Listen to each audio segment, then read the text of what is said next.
حكم نوفير نوفير referee নোফের। আর্জেন্টিনাকে জেতাতে পক্ষপাতিত্বের অভিযোগ উড়িয়ে দিয়েছে বিশ্ব ফুটবলের সর্বোচ্চ নিয়ন্ত্রক সংস্থা ফিফা।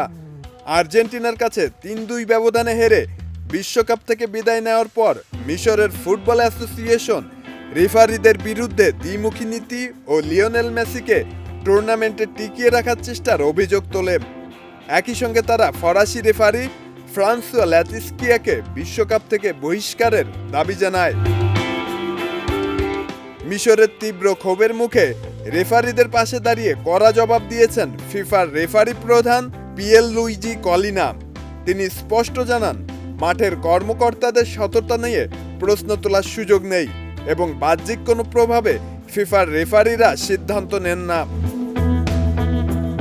জিকোর গোল বাতিল, মোহাম্মদ সালার পেনাল্টি না পাওয়া এবং এনজো ফার্নান্দেসের জয়সূচক গোলের বৈধতা, এই তিনটি বিতর্কিত সিদ্ধান্ত ছিল ম্যাচে। ভিডিও অ্যাসিস্ট্যান্ট রেফারি ভিএআর ও নিয়ম অনুযায়ী সঠিক সিদ্ধান্ত ছিল বলে কলিনা যুক্তি দেখান। তিনি সতর্ক করে বলেন, ভিত্তিহীন অভিযোগ মাঠের কর্মকর্তাদের ঝুঁকিতে ফেলে দেয়। এমনকি ফিফা সভাপতিও রেফারিদের সিদ্ধান্ত প্রভাবিত করতে পারেন না। স্পষ্ট কোনো প্রমাণ ছাড়া মাঝ টুর্নামেন্টে কোনো রেফারিকে বহিষ্কার করা হবে না বলেও সাফ জানিয়ে দেয় ফিফা। শব্দনীল, দেশ রূপান্তর।